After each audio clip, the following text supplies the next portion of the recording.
Olá, começa agora o Justiça Cidadã, um programa do Judiciário Maranhense em parceria com a TV Assembleia. Nesta edição, nós vamos falar sobre as serventias extrajudiciais. Você sabe o que é isso? Elas são conhecidas como cartórios, locais onde são prestados serviços como reconhecimento de firma, autenticação de cópias, registros de compra e venda, de nascimento, só para citar alguns deles. Veja este e outros destaques no programa de hoje. Na expectativa do registro, a participação da Corregedoria Geral da Justiça na ação global inscrevendo casais para mais uma edição do Casamento Comunitário de São Luís. De papel passado, em Dom Pedro, o casamento comunitário oficializou a vida em comum de casais do município e também do de Gonçalves Dias. Maranhão contra a corrupção, a terceira edição do projeto que une juízes, promotores, delegados e procuradores de justiça com medidas de prevenção e para responsabilizar agentes públicos envolvidos em negócios desonestos.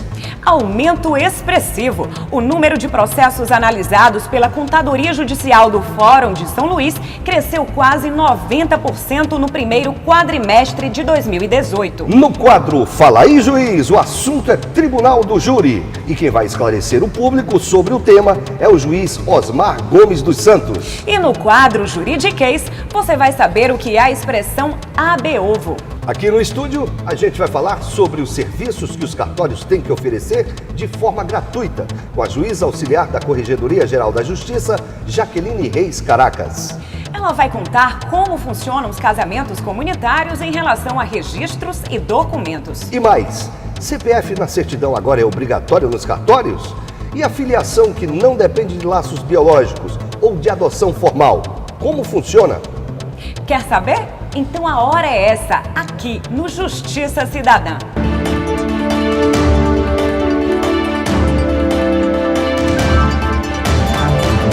As serventias extrajudiciais são mais conhecidas pelo público como cartórios, locais onde são prestados os serviços notariais e de registro. Você já deve ter ido a uma dessas unidades. Quem sabe reconhecer firma de um documento, autenticar a cópia de outro, registrar compra e venda de um imóvel ou nascimento de um filho.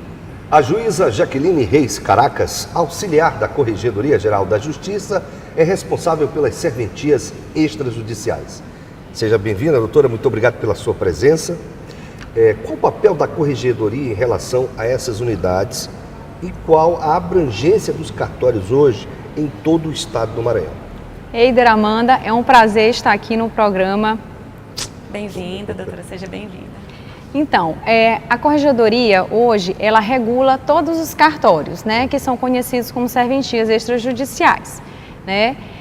No Maranhão hoje existem 281 serventias extrajudiciais, para 217 municípios. Então, nós temos uma abrangência bastante grande no Maranhão, porque existem cidades que têm mais de um cartório, né? Os cartórios hoje, eles são responsáveis por muitos atos corriqueiros da vida de qualquer cidadão. Como já foi mencionado por vocês, reconhecimento de firma, registro civil, que é muito usado, que é o registro de nascimento, o casamento, o óbito, né? Escrituras de compra e venda, procurações, todos esses atos têm que ser praticados no cartório, por uma questão de segurança jurídica do cidadão, do próprio cidadão. E qual é o papel da Corregedoria? A Corregedoria tem um papel de fiscalização, de acompanhamento, de orientação e também de regulação, ou seja, a Corregedoria é responsável pela edição de normas que vão complementar a legislação federal e as legislações que o CNJ também emite, para que os serviços dos cartórios sejam prestados de forma mais eficiente, mais célere e de forma mais segura, sempre visando o bem-estar do cidadão. E doutora Jaqueline, quais são os serviços que os cartórios têm a obrigação de oferecer de forma gratuita à população? Então, pela lei, são gratuitos o primeiro ato de registro civil, de nascimento e de óbito, né? Por que o primeiro ato? Porque as certidões seguintes, elas são pagas. Então, a primeira certidão de nascimento e a primeira certidão de óbito, ela é sempre gratuita. Agora, isso não impede que a pessoa que não tenha condições de pagar os emolumentos, ou seja, o custo da prática de um ato no cartório, ele não possa obtê-lo de forma gratuita. Como isso acontece? Ele tem de procurar o juiz daquela cidade onde o cartório está atuando e pedir a gratuidade.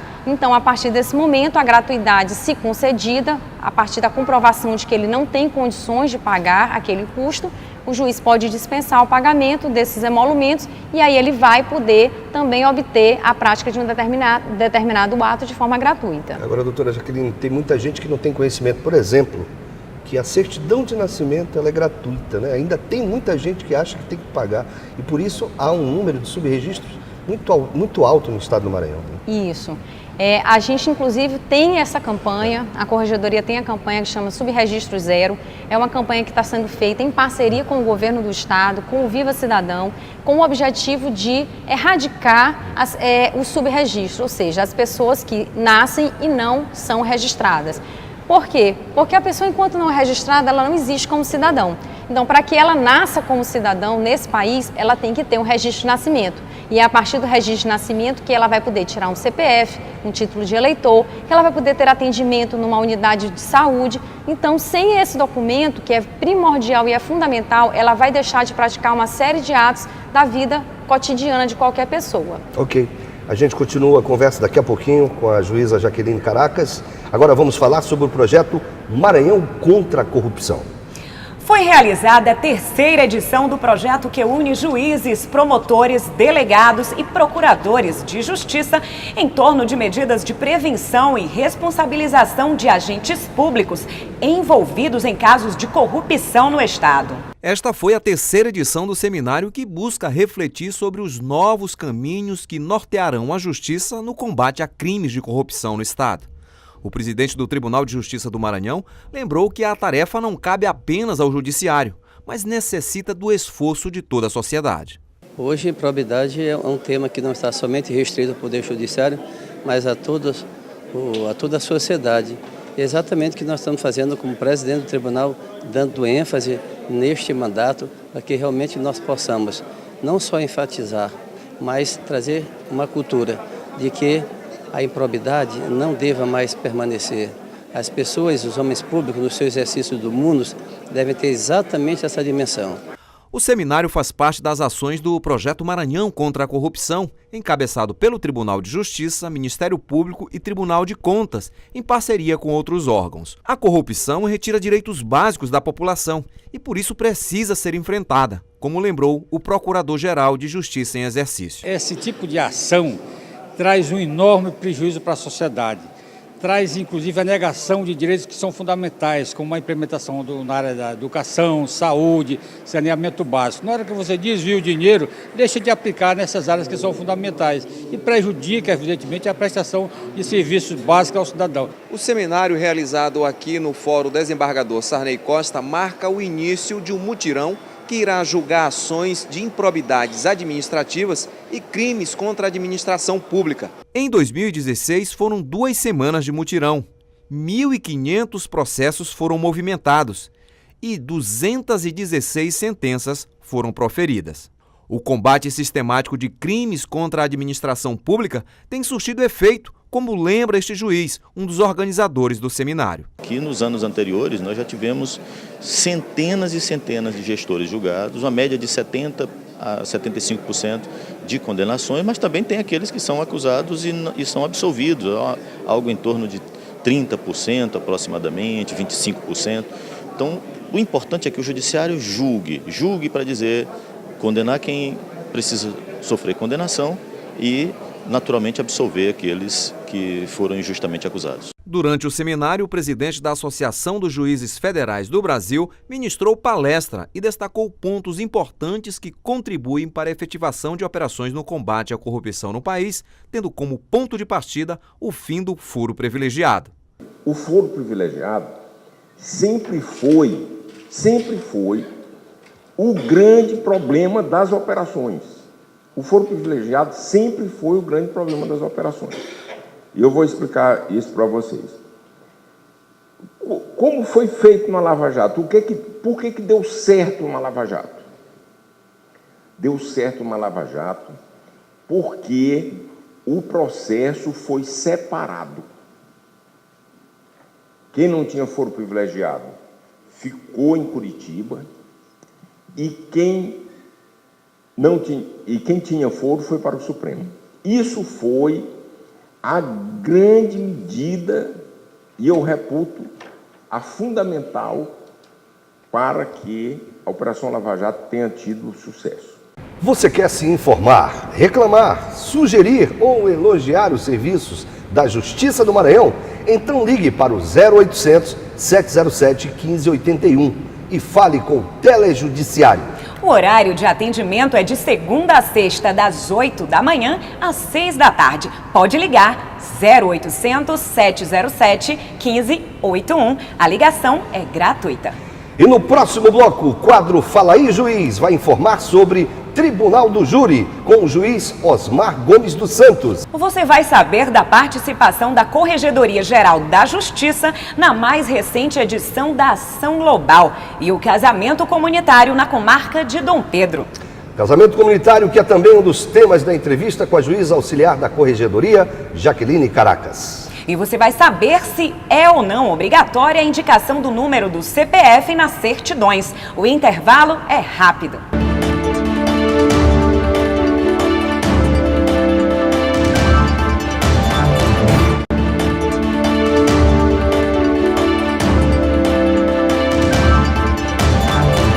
Justiça Cidadã está de volta, um programa do Judiciário Maranhense em parceria com a TV Assembleia. Hoje conversamos com a juíza auxiliar da Corregedoria Geral da Justiça, Jaqueline Reis Caracas, responsável pelas serventias extrajudiciais.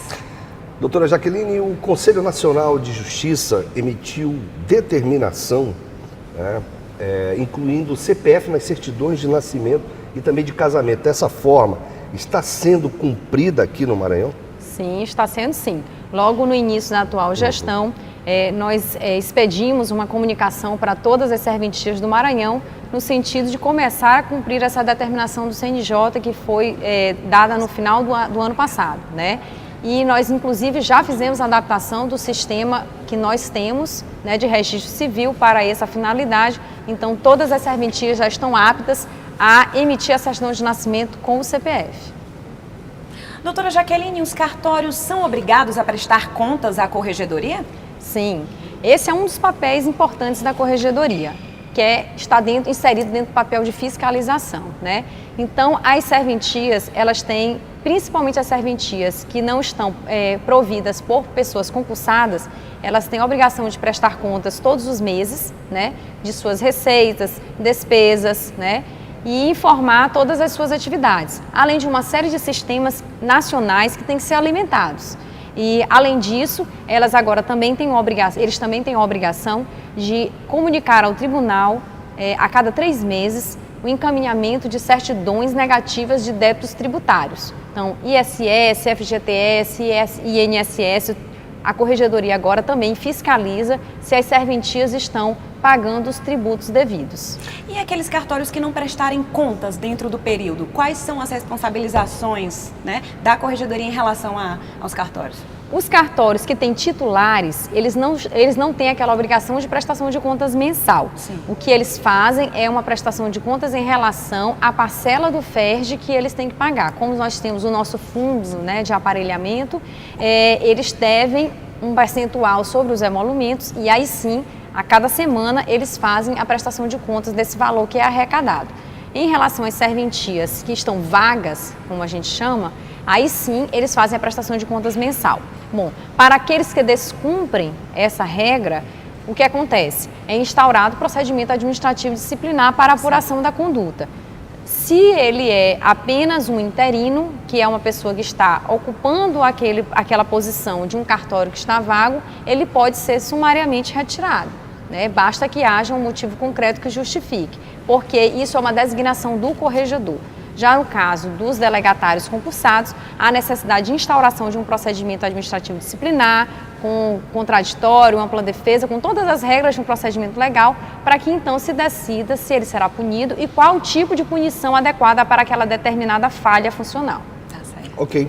Agora mais uma paradinha na entrevista, porque é hora do quadro Fala aí, Juiz, com o tema Tribunal do Júri. E quem vai esclarecer informações é o juiz Osmar Gomes dos Santos, da primeira vara do Tribunal do Júri de São Luís.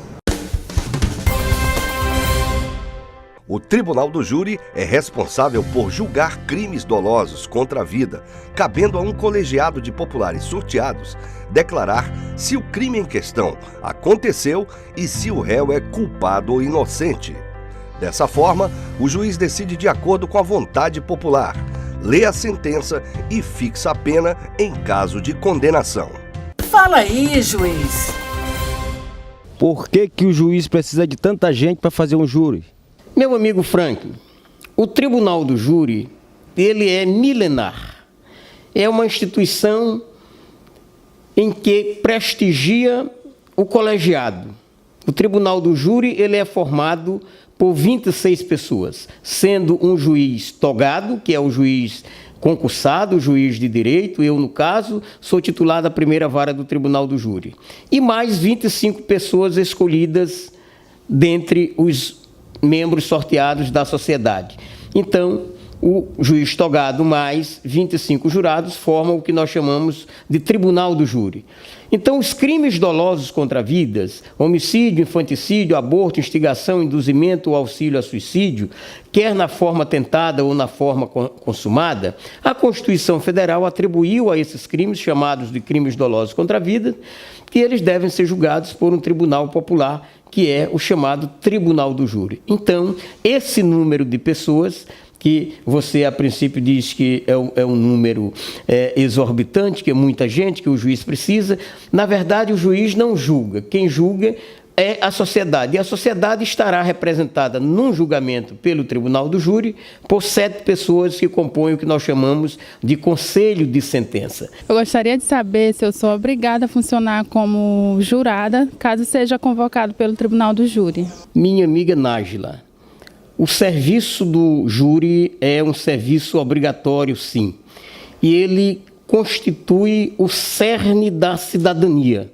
Então, toda vez que alguém é convocado como jurado, ele é obrigado a participar do júri. E essa obrigação é um reflexo de toda a população, porque à medida em que você tem assento como membro do Conselho de Sentença, você está representando a população da sua cidade. E é por isso que o Tribunal do Júri é um tribunal popular, porque é o próprio cidadão quem julga o seu semelhante. Mas ser jurado também, ele tem uma série de benefícios.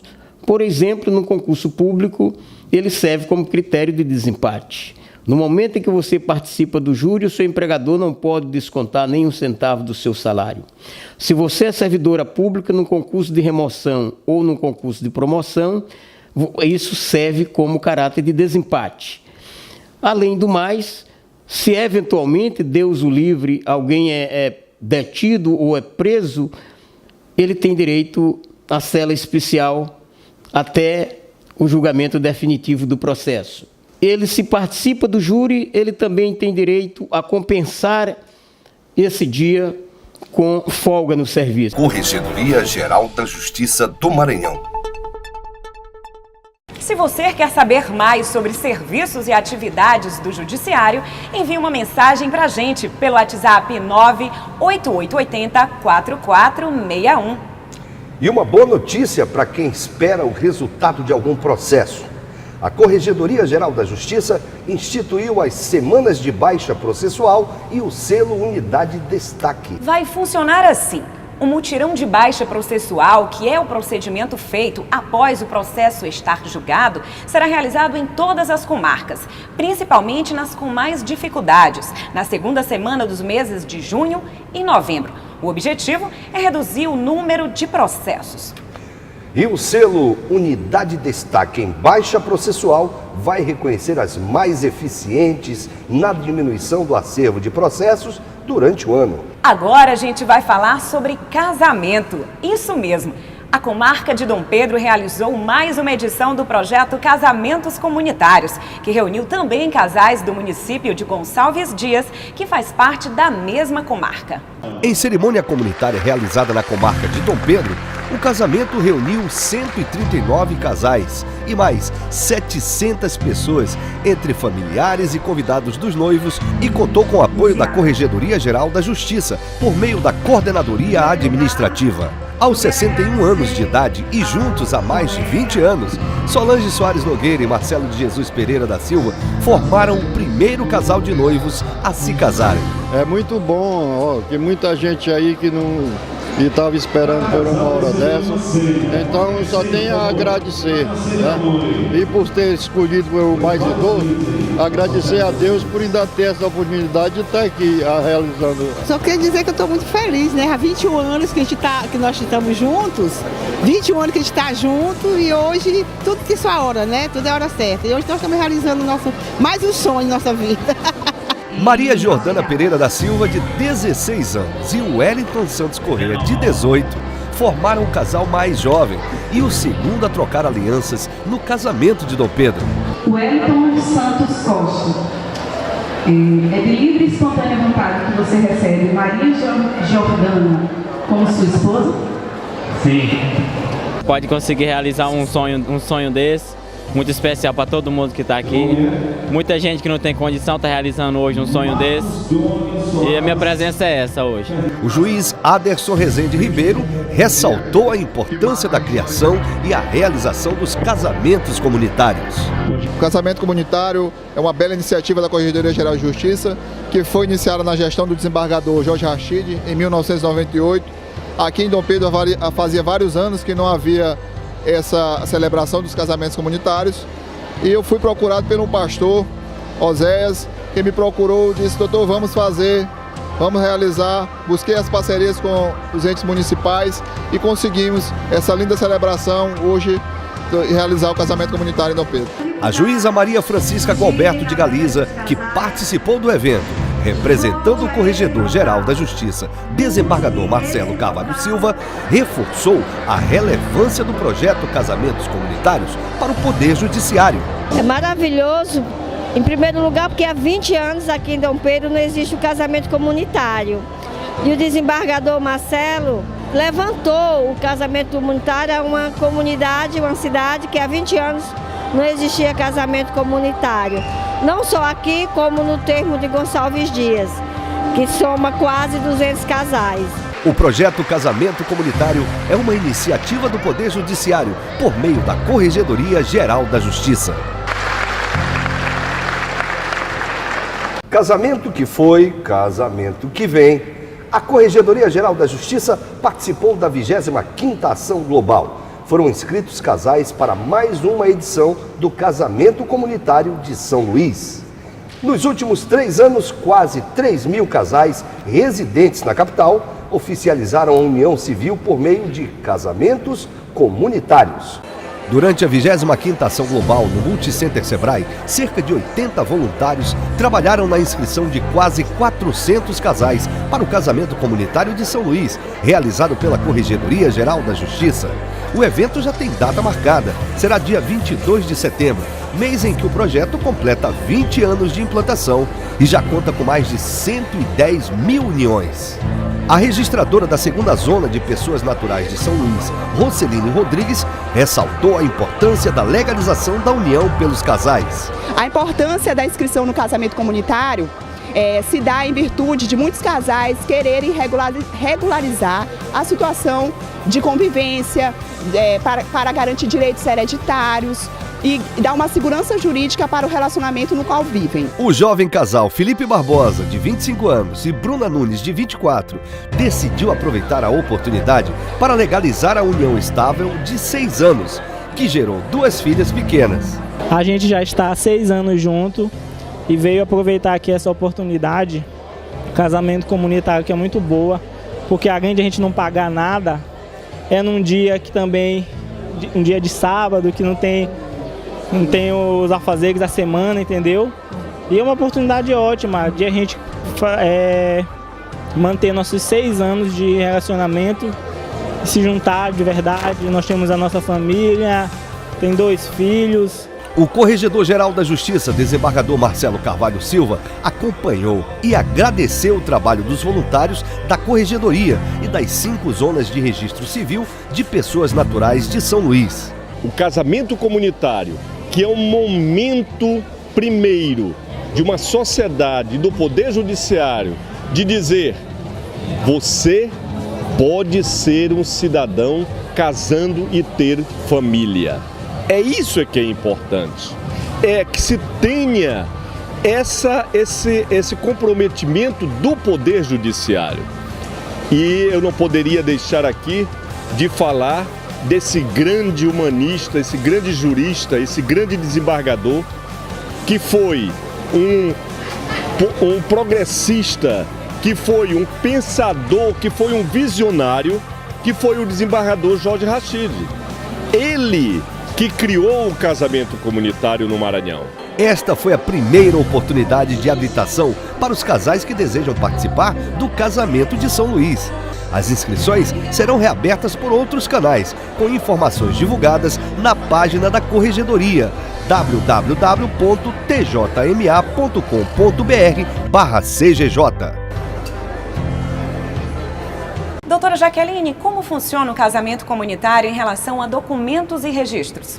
Então, o projeto Casamento Comunitário, ele foi iniciado em 1998 pela Corregedoria e desde então é um sucesso, né? As inscrições para esse ano da cidade de São Luís se iniciaram no Ação Global e continuarão durante todos os próximos meses, porque o evento normalmente acontece no fim do ano. Em geral, no mês de novembro, ainda não temos a data certa para acontecer, marcada. Mas os casais que têm interesse poderão procurar o Fórum de São Luís para fazer sua inscrição. Basta levar a certidão de nascimento, comprovante de residência, cópia do CPF e do RG e também as cópias das identidades de 2 testemunhas.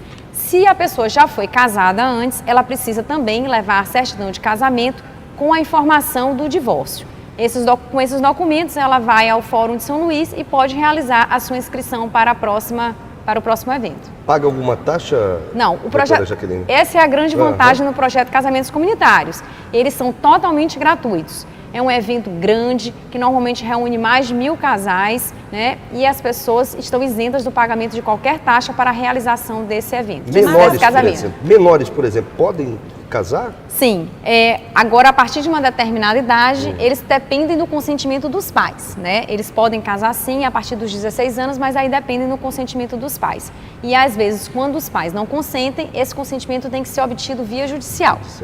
Daqui a pouco a gente continua falando sobre casamento. No próximo bloco, o quadro Juridiquês vai esclarecer o que é a expressão ab-ovo. Parece estranho, né? Mas você vai ver que tem uma explicação que lembra um dilema antigo, Amanda. Não é, Eider? E você vai saber o que a Contadoria Judicial do Fórum de São Luís fez para aumentar em quase 90% o número de processos analisados em apenas 4 meses. A juíza Jaqueline Caracas vai explicar como funciona a filiação que não depende de laços biológicos ou de adoção formal. E o que o cidadão pode fazer caso queira reclamar dos serviços de cartórios. A gente volta logo logo.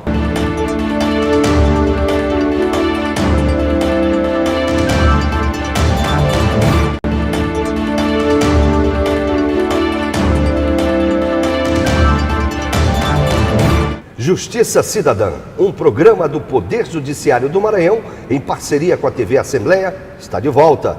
E quem está com a gente aqui é a juíza auxiliar da Corregedoria da Justiça, Jaqueline Caracas, responsável pelas serventias extrajudiciais. Desde janeiro, os cartórios estão aptos a registrar o reconhecimento voluntário e a averbação de paternidade e maternidade socioafetiva, aquela que não depende de laços biológicos ou de adoção formal.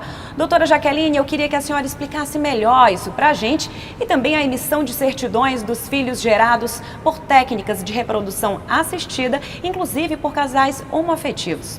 Essas 2 inovações, elas tiveram início a partir do provimento 63 de 2017 do CNJ e vem aí, né, como tendência, né, da modernização do direito de família. A paternidade e a maternidade socioafetiva, elas representam a vontade de uma pessoa de se entrar no registro de outra pessoa como pai ou como mãe, mesmo sem um vínculo biológico. Então, digamos, por exemplo, eu crio afeição por um enteado, né? E aí eu vou no cartório e digo que eu quero ser registrado, reconhecido como pai ou mãe daquela determinada criança pelo vínculo afetivo que eu desenvolvi com ela.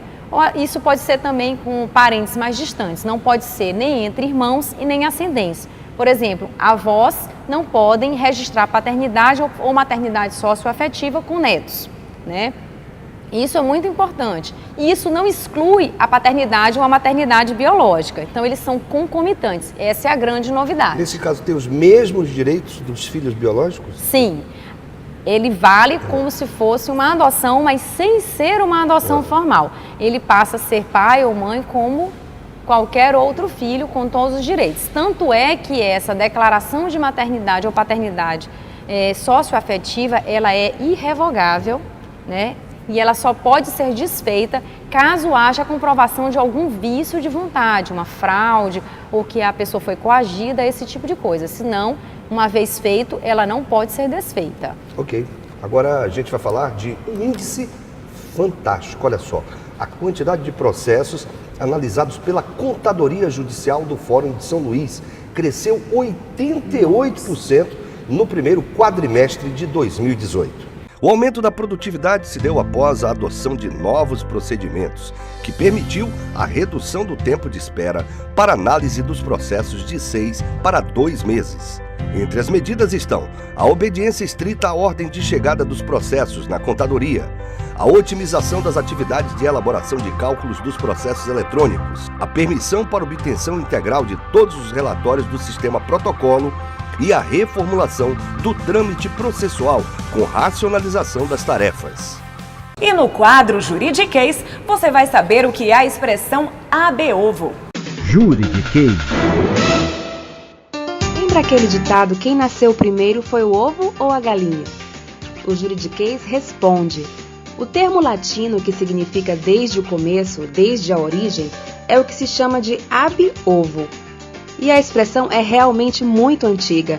O termo ab-ovo ficou famoso quando o poeta romano Horácio, há mais de 2000 anos, em sua obra Arte Poética, contou que a destruição de Troia não começou ab-ovo. Ele fazia referência à mitologia sobre o nascimento lendário de Helena de Troia, que nasceu de um ovo por ser filha de Leda e Zeus, que apareceu em forma de cisne.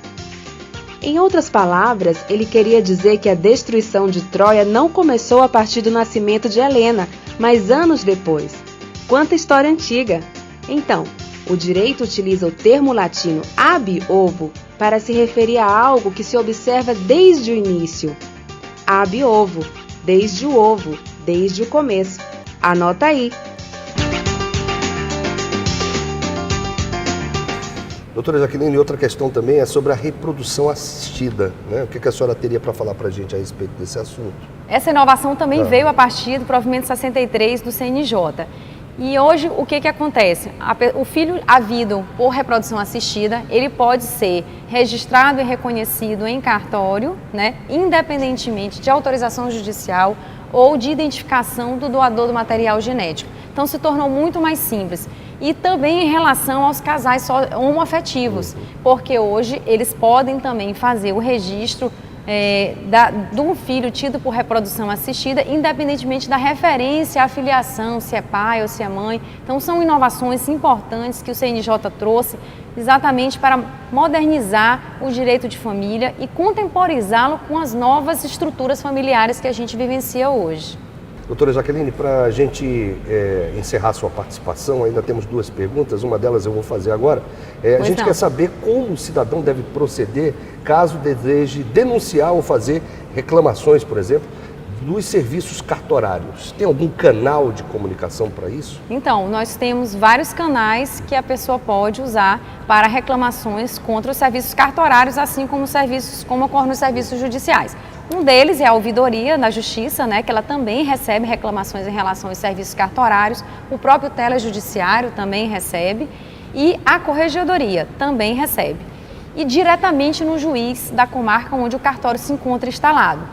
A gente chama que o juiz é o juiz corregedor permanente, ou seja, ele tem um contato direto com o cartorário e ele está apto a responder todas as reclamações e demandas em relação ao cartório que está instalado na cidade onde ele trabalha.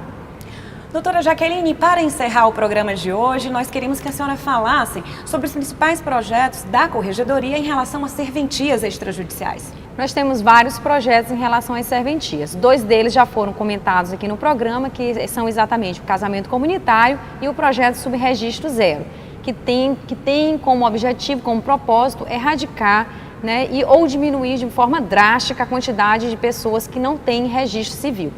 Outros projetos relevantes são a regularização fundiária e o selo digital. A regularização fundiária tem como objetivo a concessão de um título de propriedade para aquelas pessoas de baixa renda que têm aquele imóvel, que já residem naquela determinada localidade, naquela casa, naquele terreno há 20, 30 anos. São ocupações que começaram de forma irregular e que aquela pessoa não tem perspectiva de conseguir um título do seu imóvel, da sua casa. E esse projeto vem exatamente com esse propósito, regularizar a situação daquele imóvel, conceder ao cidadão um título de propriedade. E o outro projeto é o selo digital. Todos os documentos emitidos pelos cartórios, pelas serventias extrajudiciais, eles são dotados de um selo físico que vem colocado no documento e que garante a validade e a autenticidade daquele documento.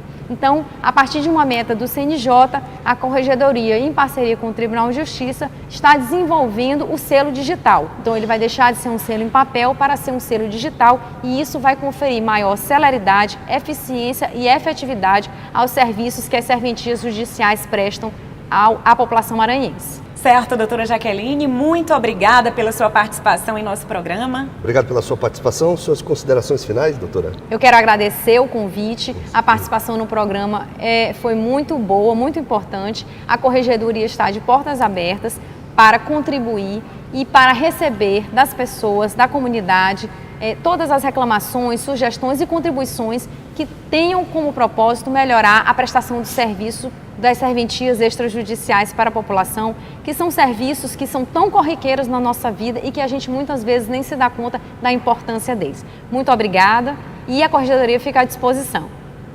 E você, quer mandar uma pergunta para a gente? Quer reclamar, sugerir, elogiar?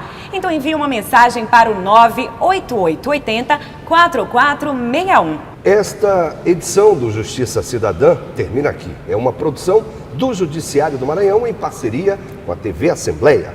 Você já sabe, sábado ao meio-dia, com reapresentação às segundas e quartas às 9 da noite. Até a próxima edição. Até lá!